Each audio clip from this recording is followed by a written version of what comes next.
Olá pessoal, tudo bem? Na aula de hoje a gente vai falar sobre figuras de linguagem, só que a gente vai abordar as figuras de palavras e as figuras de sons, né? Só para recapitular, eu tô fazendo essa divisão com vocês, né, para que a coisa fique da forma mais tranquila possível, menos maçante, não fique exaustivo. Então tô subdividindo aqui as aulas, né, em figuras de palavras e figuras de sons, figuras de pensamento e depois figuras de construção, figuras de sintaxe. Então, na aula de hoje, a gente vai falar sobre figuras de palavras e sobre figuras de som.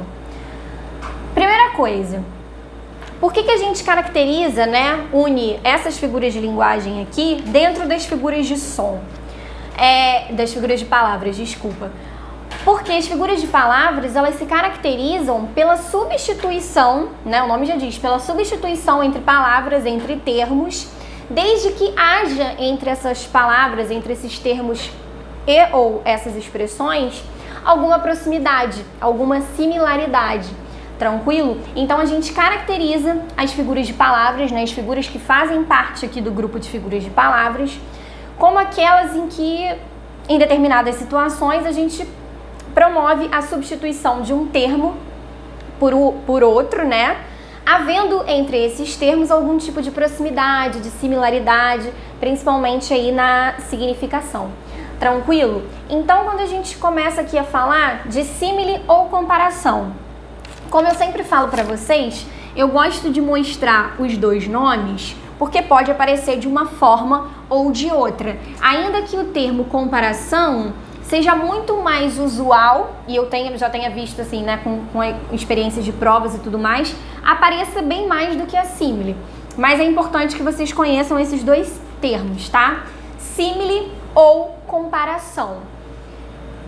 Como que eu caracterizo essa figura de linguagem? O nome já diz, né? Comparação. O que acontece? Eu tô comparando dois termos ou mais. No geral, dois termos, tranquilo? Só que essa comparação, né, nessa estrutura comparativa, o meu elemento que traz a ideia de comparação, ele vai aparecer na estrutura da frase ou ali do parágrafo, enfim, onde estiver inserido. Como isso? Se eu digo assim, ela é como uma leoa. Ela é como uma leoa. O que eu tô querendo dizer? Que a pessoa é braba, né? Que ela é feroz, que tem vezes que ela fica como uma leoa, né? Quando ela tá estressada, quando ela tá irritada, fica igual uma leoa. Então, quando eu digo ela é como uma leoa, percebam, eu tenho um elemento comparativo aí, escrito, né, na estrutura, ele aparece visualmente. Ela é como uma leoa, o elemento comparativo aparece. Tranquilo? Então, quando eu falo de símile ou comparação, o elemento comparativo sempre vai aparecer no processo de enunciação, certo? Seja por fala, seja por escrita ou pelas duas formas. E é óbvio, assim, que na maioria das vezes, quando eu falo de elemento comparativo, o que vai aparecer majoritariamente é o como, sem sombra de dúvidas. Mas acontecem casos, sim, de aparecer outras construções comparativas em que não seja o como. O como ele é mais usual, mas a gente pode ter outros pares comparativos também. Eu vou mostrar para vocês. Outro exemplo, se eu digo, seus olhos são como luzes brilhantes. Seus olhos são como luzes brilhantes. Mais uma vez, o elemento comparativo está aparecendo. Estou querendo dizer que os olhos daquela pessoa são bonitos, né? Que ofuscam, chamam atenção, enfim. Então, seus olhos são como brilhantes. Tranquilo? Luzes brilhantes. Outro exemplo, em que esse exemplo que eu vou citar agora, também é um exemplo aí da saga do Harry Potter, do terceiro filme, né? Só que por que eu também quis trazer esse exemplo? Porque é um exemplo que traz pra gente o par comparativo, não o como, tá? Então, por exemplo, quando o professor Lupin diz pro Harry, da seguinte forma, no terceiro filme, você mostrou que é tão bom quanto o próprio Tiago Potter. Então, tão bom quanto, tão quanto é um par comparativo, né? Que dá a ideia traz a mesma ideia pra gente do que o como. Então, assim, por que é importante pensar sobre isso e mostrar isso? Porque às vezes quando eu falo de símile ou comparação, as pessoas falam, é só ver o como que vai ser comparação. Beleza, 99% das vezes o como apareceu, símile ou comparação, desde que eu tenha uma ideia ali de comparação, né? Porque o como pode trazer ideias conformativas, enfim, que a gente vai ver quando estudar subordinação. Trouxe ideia de comparação e tem o como? Beleza, vai ser uma símile ou comparação. Mas podem aparecer casos aí de pares comparativos, né? Tão bom quanto, tão quanto, tal qual, né? Então, a gente tem que ficar atentos a esses fatores e analisar o sentido ali que aquelas expressões vão exercer dentro do contexto. Tranquilo? Símile e comparação é isso. Metáfora, pessoal, se atentem para essa figura aqui, porque a metáfora, ela é uma figura que cai, assim, massivamente no Enem, na UERJ, em concurso. Eu acho que em todas as provas possíveis, dificilmente a metáfora não aparece de alguma forma. Se eles não pedem para você identificar como gabarito, eles vão te dizer que determinado texto o autor usou a metáfora da lâmpada ou a metáfora da pedra para poder transcrever alguma coisa. Então a metáfora é uma figura de linguagem que vai sempre aparecer pra gente, sempre ou quase sempre, dentro aí desses contextos de prova de língua portuguesa. Seja no campo da gramática com a interpretação textual, né? Até porque o Enem, a gramática está sempre aí atrelada à interpretação. Seja no campo da literatura, então metáfora é uma figura importante pra caramba, vocês não podem esquecer. O que seria metáfora? Metáfora é uma comparação também, só que é uma comparação que se dá implicitamente. O que eu quero dizer com comparação implícita? É uma comparação que acontece, mas que a gente não vê ela ali escancarada com um termo comparativo aparecendo.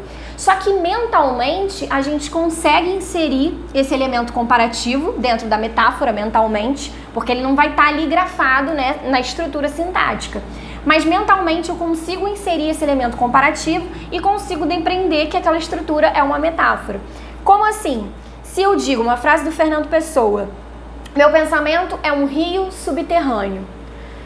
Prestem atenção nesse pedaço, é um rio subterrâneo. O que ele está querendo dizer quando ele fala que o meu pensamento é um rio subterrâneo? Ora, que o meu pensamento é fluido, que é profundo, né? Que eu me perco nos meus pensamentos, que eu me aprofundo cada vez mais com as minhas ideias. Então, meu pensamento é um rio subterrâneo. A ideia é essa, certo? Só que percebam, mentalmente, a gente consegue depreender que o Fernando Pessoa, ainda que ele não tenha usado o termo comparativo grafado ali na estrutura, né? Meu pensamento é como um rio subterrâneo.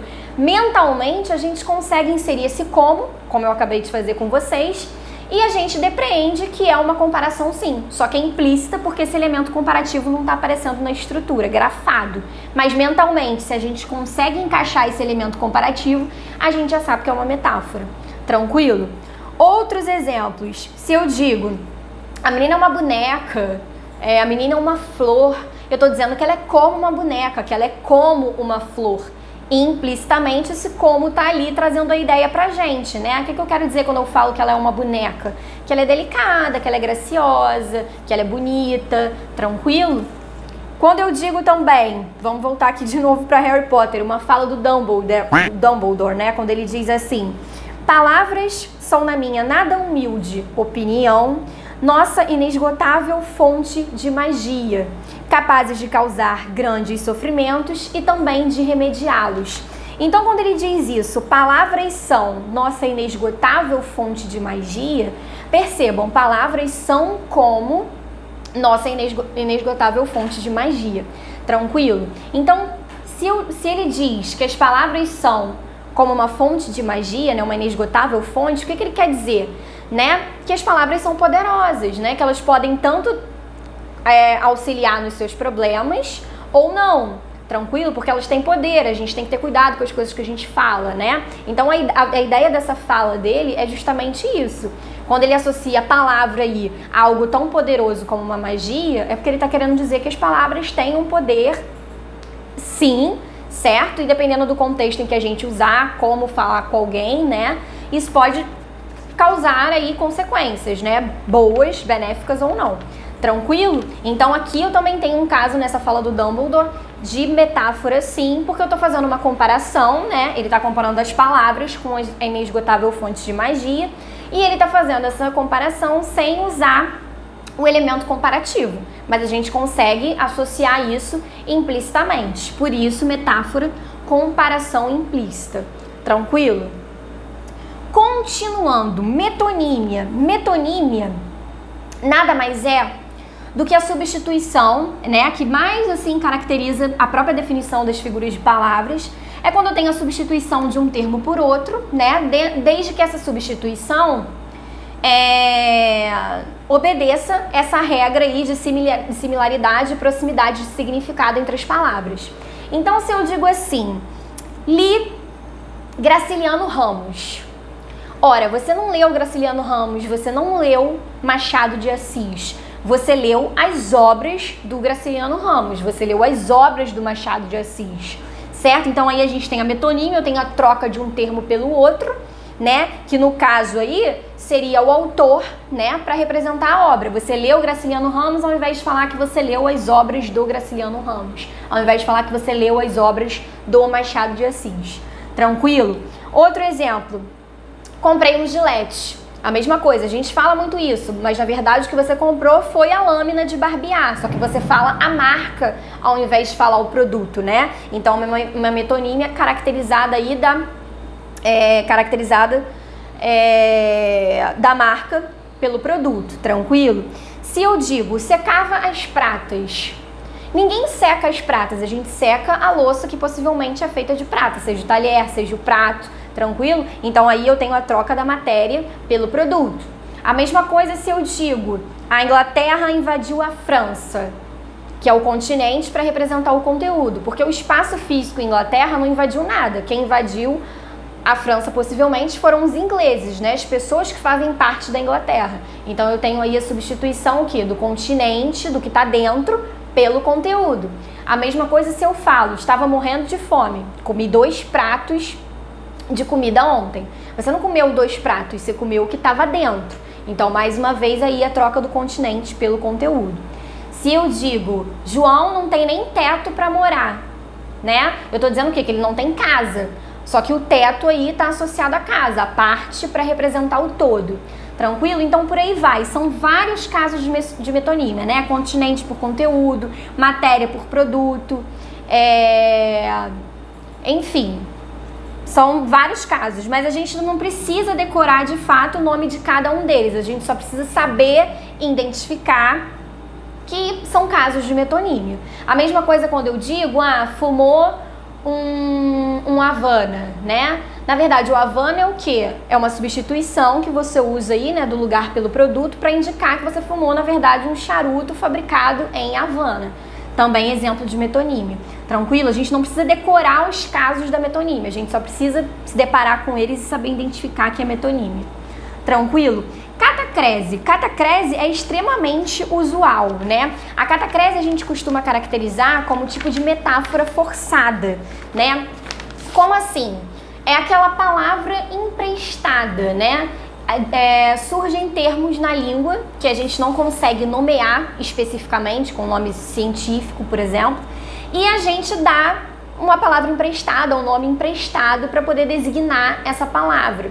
Vocês vão ver que é muito usual, por exemplo, a asa da xícara, o céu da boca, o braço da cadeira, o pé da mesa, a batata da perna, a cabeça de alho. Então, todos esses casos, né, de palavra emprestada em que a gente cria, né, palavras, desde que elas sejam, né, porque a gente não cria e amanhã ou depois apareceu no léxico. Não, a gente cria essas palavras, pega essas palavras emprestadas. Devido ao intenso uso, elas acabam sendo incorporadas ao léxico, né, e essa incorporação gera isso daqui, que é a catacrese, essa metáfora forçada, também caracterizada como palavras emprestadas. Desses N exemplos aí que eu dei pra vocês, né? A maçã do rosto também, né? A boca do estômago, tudo isso caso de catacrese. Para fechar as figuras de palavras, a gente só precisa falar aqui de perífrase. O que seria perífrase? Perífrase ou antonomásia, né? A perífrase, na verdade, ela é o apelido, né, que a gente dá às coisas, lugares ou pessoas. A gente chama de antonomásia quando a gente apelida pessoas especificamente. Quando a gente apelida lugares ou coisas, a gente generaliza como perífrase. Esses apelidos, eles surgem normalmente devido a características célebres, né, que tornaram essas pessoas, coisas ou lugares famosos de alguma forma. Então, se eu digo, por exemplo, o Divino Mestre passou a vida praticando o bem. Quem é esse Divino Mestre? Jesus Cristo. Usei ali um tipo de perífrase, né, antonomásia, para caracterizar a persona Jesus Cristo. O poeta dos escravos morreu muito jovem. Quem foi o poeta dos escravos? Castro Alves. Tranquilo? Se eu digo, o poeta da vila compôs lindas canções. Quem é o poeta da vila? Noel Rosa. Se eu digo, a Cidade Luz estava deslumbrante. Cidade Luz, todo mundo conhece, Paris. Amo a minha cidade maravilhosa. Cidade maravilhosa, Rio de Janeiro. Mesma coisa, Cidade Sorriso, Niterói. Rainha dos Baixinhos, Xuxa. E por aí vai. Então, perífrase ou antonomásia é quando a gente usa apelidos que tornaram essas pessoas, lugares ou coisas célebres, famosos, justamente por esse motivo, né? São apelidos que tornaram essas pessoas, coisas ou lugares importantes e de grande reconhecimento. Tranquilo? Então, nós fechamos aqui figuras de palavras, né, com símile ou comparação, que é a comparação explícita, tranquilo? Falamos de metáfora, que é essa comparação implícita, metonímia, que é a substituição aí de um termo pelo outro, catacrese, que é a metáfora forçada, e a perífrase, né, que é o caso do apelido de coisas ou de pessoas. Agora, eu vou dar uma apagadinha aqui pra gente finalizar e falar sobre as figuras de sons, que são só 3, né, pensando assim nas mais usuais mesmo, que caem em nível de Enem e de UERJ. Então, a gente finaliza aqui falando sobre as figuras de som, tá? É rapidinho. São só 3, no instante a gente consegue colocá-las. Então, se eu tenho aqui, deixa eu botar aqui, figuras de som, né? Figuras de som, e tem livros que caracterizam também como figuras de harmonia, né? Eu vou explicar por quê. Então, a gente tem 3 casos, que são a aliteração, tá? Assonância e uma que vocês conhecem bem, que é a onomatopeia.